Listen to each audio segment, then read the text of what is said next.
Assalamualaikum warahmatullahi wabarakatuh. Alhamdulillahirrabbilalamin. Salatu wassalamu ala asrafil mursalin Sayyidina wa habibina wa syafi'ina wa maulana Muhammadin wa ala alihi wa ashabihi ajma'in wa ba'du. Saudaraku seiman, sebangsa dan setanah air, di dalam pembukaan Undang-Undang Dasar 45 jelas-jelas dinyatakan bahwa kemerdekaan ini adalah atas berkat rahmat dari Allah Subhanahu wa taala. Karena itulah mari sama-sama kita selalu meminta bimbingan dan petunjuk dari Allah Subhanahu wa taala bagaimana cara kita melanjutkan untuk mengisi kemerdekaan ini. Di dalam surat Al-Hajj ayat 41 Allah membimbing kita, memberikan petunjuk kepada kita bagaimana cara mengisi kemerdekaan.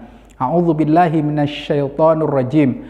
Alladzina immakkannahum fil ardi aqamus shalah wa atauz zakah wa amaru bil ma'ruf wa nahau 'anil munkar walillahi 'aqibatul umur. Dialah orang-orang yang apabila kami beri kemerdekaan atau beri kedudukan di muka bumi ini, yang pertama mereka mau menegakkan sholat, yang kedua menunaikan zakat, yang ketiga mengajak orang lain berbuat baik, yang keempat mencegah orang lain berbuat jahat, dan yang kelima mau mengembalikan urusannya kepada Allah Subhanahu wa ta'ala. Itulah petunjuk yang Allah berikan kepada kita bagaimana cara mengisi kemerdekaan. Yang pertama Allah sebutkan tadi aqamus shalah, dirikan sholat.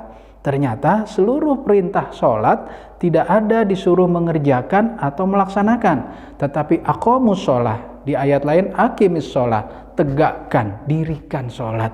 Para ulama menyimpulkan mendirikan sholat, menegakkan sholat lebih dari sekedar mengerjakan atau melaksanakan sholat. Memelihara waktu, jangan sering terlambat, menjaga tata cara sholat sesuai dengan sunnah Rasul, kemudian menjaga kekhusyuan hati dan pikiran kita, minimal apa yang kita ucapkan, yang kita baca tahu artinya. Kemudian yang paling penting adalah kita memelihara sholat berjamaah, terutama buat yang laki-laki. Apabila semua itu sudah kita lakukan, itulah orang yang disebut menegakkan sholat. Sholat begitu penting dalam sisi kehidupan kita, sampai-sampai Allah memerintahkan kepada Nabi Muhammad langsung tidak memakai perantara Jibril di Sidratul Muntaha. Untuk perintah yang lain barangkali harus memakai perantara Jibril. Khusus yang satu ini Allah Subhanahu wa taala memberikan keputusan 5 waktu dan tata caranya langsung dari Allah kepada Rasulullah tanpa perantara, menunjukkan betapa pentingnya sholat tersebut. Kemudian sholat adalah nanti amalan yang pertama kali diperiksa oleh Allah di hari akhirat nanti. Awwalu ma yuhasabu alaihil abdul yaumal qiyamah as-shalah fa in saluhat saluhas sairu amali wa in fasadat fasadas sairu amali. Awal mula nanti amalan kita diperiksa di hari akhir, di akhirat adalah salat. Apabila salatnya baik, maka baiklah seluruh amalan-amalan yang lain, dan apabila salatnya ini rusak, maka rusaklah amalan-amalan yang lain. Nauzubillah min zalik.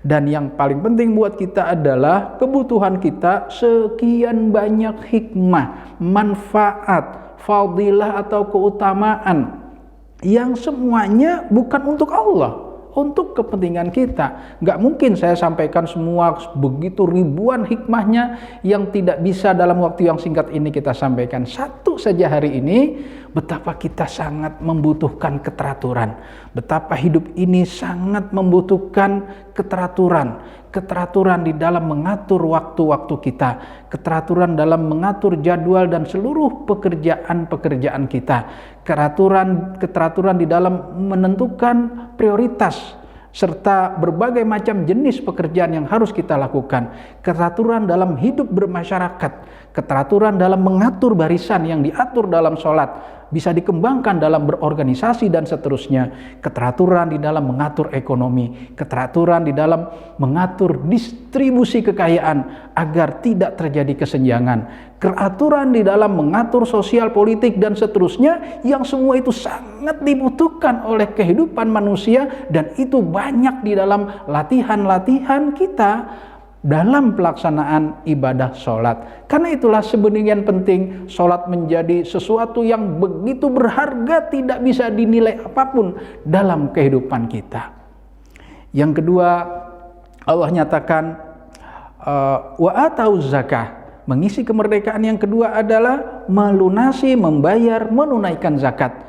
Zakat ini adalah hak Allah karena kita yakin semua ini milik Allah. Inna lillahi wa inna ilaihi raji'un, lillahi ma fis samawati wa ma fil ard, qulillahumma malikal mulki tu'til mulka man tasya. Jadi kalau kita sudah yakini semua ini milik Allah, maka tidak boleh ada keberatan sedikit pun apapun yang Allah inginkan terhadap barang yang dititipkan kepada kita, harta yang dititipkan kepada kita, terserah Allah mau ngatur seperti apa, tidak boleh ada keberatan. Mirip seperti tukang parkir, kira-kira gitu ya. Masuk dia tidak tambah gembira gitu kan, berapapun mobil mewah nggak gembira tukang parkir itu. Sebaliknya, begitu keluar semua dari parkir, tukang parkir nggak bakal sedih. Kenapa? Karena meyakini bahwa mobil-mobil yang mewah dan banyak ini bukan milik dia. Keluar masuk tanpa ada beban.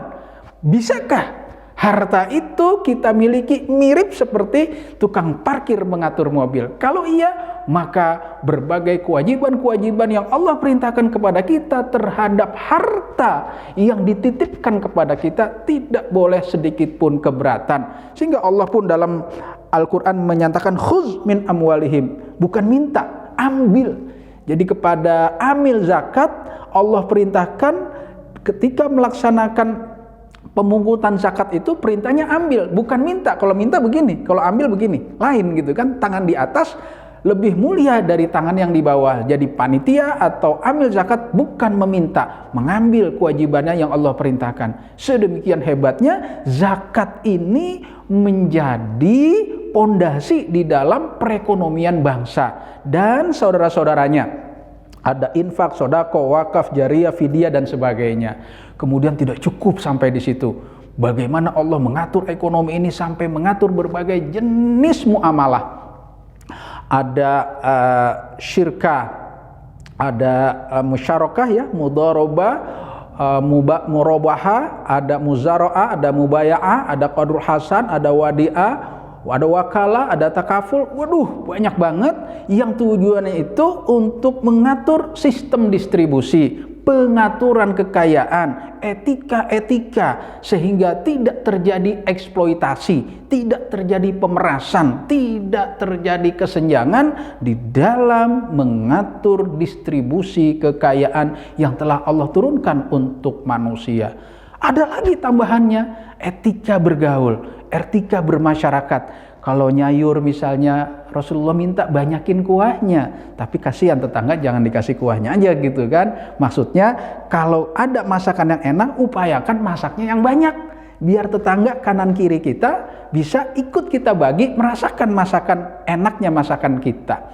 Begitu pula Rasulullah menyuruh kita mengelus rambutnya anak yatim. Ini isyarat ya, bukan cuma dielus doang. Maksudnya dikasih cep-cepan gitu, dikasih amplop anak yatim itu. Bahkan khusus untuk anak yatim dan orang miskin ini, ya Allah, ayatnya sangat keras. Ara'aital ladzi yukadzibu biddin, fadzalikal ladzi yad'ul yatim. Tahukah kamu orang yang mendustakan agama, orang yang agamanya bohongan, pura-pura beragama? Masya Allah, keras banget gitu ya. Siapa dia? Yang tidak peduli terhadap anak yatim dan orang miskin. Luar biasa. Sampai Allah mengatur soal makanan pesta perkawinan. Coba. Bahwa makanan yang paling jelek, makanan yang paling buruk adalah makanan dalam pesta perkawinan yang apabila hanya diundang orang-orang kaya saja, sementara orang-orang miskin tidak diundang. Sedemikian hebatnya ada zakat dan saudara-saudaranya. Ada bentuk muamalah yang begitu panjang tadi, begitu banyak. bentuk transaksi-transaksi yang begitu banyak. Ada etika-etika bertetangga, bermasyarakat yang tujuannya itu untuk mencapai keadilan, kesejahteraan. Tidak ada eksploitasi, tidak ada pemerasan, tidak ada kesenjangan, harus dibagi sedemikian seadil-adilnya, seproporsional-proporsionalnya, sedemikian indahnya diatur. Nah, latihannya adalah zakat. Wa atauz zakat. Yang ketiga, wa amaru bil ma'ruf. Mengisi kemerdekaan yang ketiga adalah mengajak orang lain berbuat baik. Ma'ruf itu arofa, udah dikenal, artinya nilai-nilai universal. Karena nanti dalam Al-Quran atau hadis banyak banget amal baik, ada amal soleh, amal khair, ya, ada bir, laisal birro. Tapi ini ma'ruf, beda, ya, masing-masing punya arti tersendiri. Artinya nilai universal, orang tahu begitu. Sehingga bagi kita tugas kita hanyalah mengajak. Karena Allah akan menilai cara kerja kita. Allah akan menilai perbuatan kita. Wa qul i'malu fasayarallahu amalakum. Bekerjalah kamu, Allah melihat kerja kamu, Rasul pun melihat kerja kamu, orang yang beriman pun melihat kerja kamu. Surat At-Taubah ayat 105. Hasilnya dapat hidayah atau tidak bukan urusan kita, urusan Allah Subhanahu wa ta'ala. Maka sekali kita ajak orang, dia belum sadar, tidak perlu kapok, nyerak, pundung, dan seterusnya. 100 kali orang kita ajak, jangan berhenti, jangan kapok, jangan mundur. 1000 kali orang kita ajak, jangan berhenti, jangan kapok, jangan mundur. Kenapa? Karena 1000 pahala sudah kita dapat. 1.000.000 kali kita ajak orang lain, belum mau, belum dapat hidayah, jangan mundur, jangan takut, karena 1.000.000 pahala sudah kita dapatkan. Mau atau tidak mau bukan urusan kita, hidayah adalah prerogatif Allah Subhanahu wa ta'ala. Bahkan Allah pun pernah menegur Nabi Muhammad karena terlalu sedih memikirkan pamannya Abu Thalib meninggal dunia belum dalam keadaan muslim. Ternyata Abu Thalib membela habis-habisan, bukan karena keimanan dan keislamannya, tapi karena sayang dan cinta kepada ponakannya. Sampai Allah menegur kepada Nabi Muhammad, innaka la tahdi man ahbabta walakinnallaha yahdi may yasha. Sesungguhnya engkau wahai Rasul tidak akan mampu memberikan hidayah kepada orang yang paling kau cintai sekalipun, karena hidayah itu adalah hak prerogatif Allah Subhanahu wa ta'ala. Jadi tugas kita mengajak orang lain, menyampaikan orang lain. Sekali, 100 kali, 1000 kali, 1.000.000 kali, jangan kapok, jangan berhenti, karena tugas kita hanyalah menyampaikan. Yang keempat, mengisi kemerdekaan adalah wanahau anil mungkar, mencegah orang lain berbuat jahat, mencegah orang lain berbuat mungkar.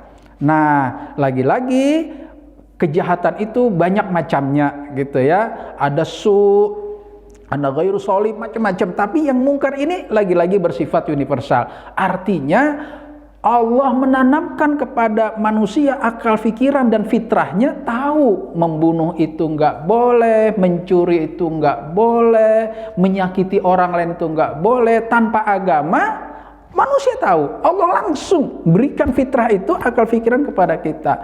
Maka bagi kita adalah enggak boleh takut. Nggak ada urusan dengan masyarakat heterogen dan majemuk, karena tanya semua agama juga pasti nggak mau dia dibunuh, semua agama nggak mau mencuri, dan seterusnya.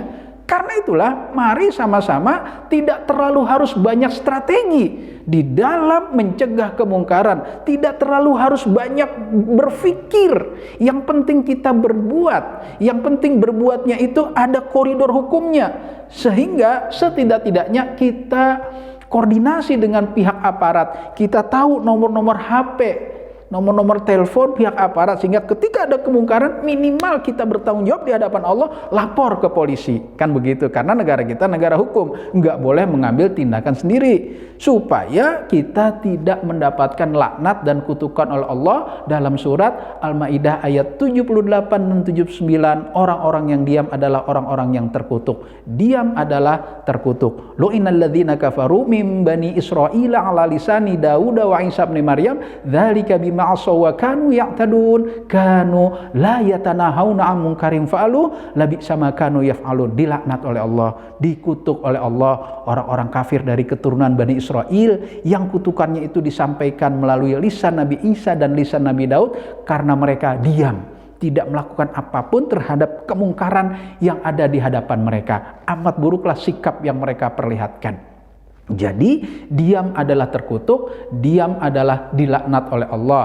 Sehingga Rasulullah menyatakan man ra'a minkum munkaran falyughayyir biyadihi wa illam yastatif fa bilisanihi fa illam yastatif fa biqalbihi wa dzalika adhaful iman. Apabila di antara kamu melihat kemungkaran, rubah dengan tangan. Enggak mampu, dengan lisan. Ngomong itu enggak boleh gitu. Ngomong dengan tangan bisa jabatan, bisa kekuasaan dan sebagainya. Enggak mampu juga, ya Allah, dengan hati. Dan ada catatan, wa dzalika adhaful iman. Dengan hati itu adalah selemah-lemah iman. Jadi kita membenci sebuah kemungkaran itu selemah-lemah iman, karena kita enggak berbuat, cuma di hati doang. Tapi mudah-mudahan minimal masih ada di hati.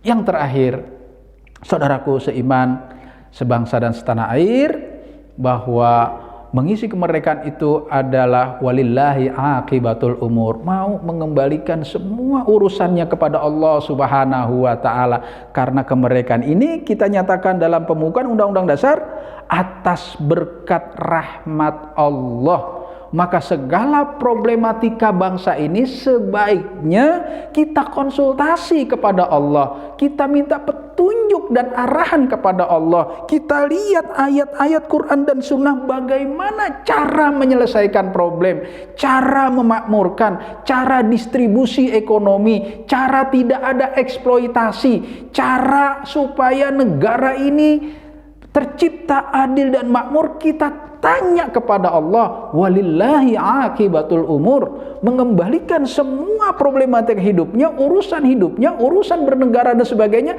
kepada Allah Subhanahu wa taala. Karena Allah nyatakan di dalam surat ke-59 ayat ke-7 supaya harta kekayaan ini yang melimpah tidak berkumpul hanya di segolongan masyarakat tertentu saja yang kita sebut oligarki, ya, ngumpul hanya di sekian orang-orang elit saja sementara yang lain kelaparan. Nauzubillah. Itulah tujuan Allah mengatur sistem distribusi. Jadi mengembalikan urusan kepada Allah artinya kita lihat bagaimana Allah mengatur ekonomi, mengatur sistem distribusi, mengatur politik, mengatur tatanan sosial, mengatur hukum supaya adil dan seterusnya. Sehingga kita berharap ketika kita minta campur tangan Allah di dalam mengatur berbangsa dan bernegara ini, Allah akan berikan kemakmuran kepada kita semua. Saya akhiri dengan surat Al-A'raf ayat 96.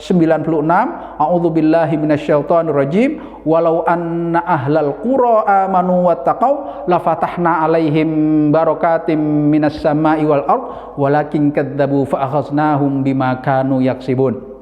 Seandainya penduduk negeri ini semua mau beriman dan bertakwa kepada Allah, pasti kami akan bukakan pintu-pintu keberkahan dari langit dan bumi. Tapi sayang, sebagian mereka ada yang mendustakan ayat-ayat kami, maka kami timpakan siksa dari sebagian akibat perbuatan dustanya kepada Allah Subhanahu wa taala. Semoga di hari ulang tahun kemerdekaan RI ini kita terus siap berkontribusi untuk membangun negeri. Assalamualaikum warahmatullahi wabarakatuh.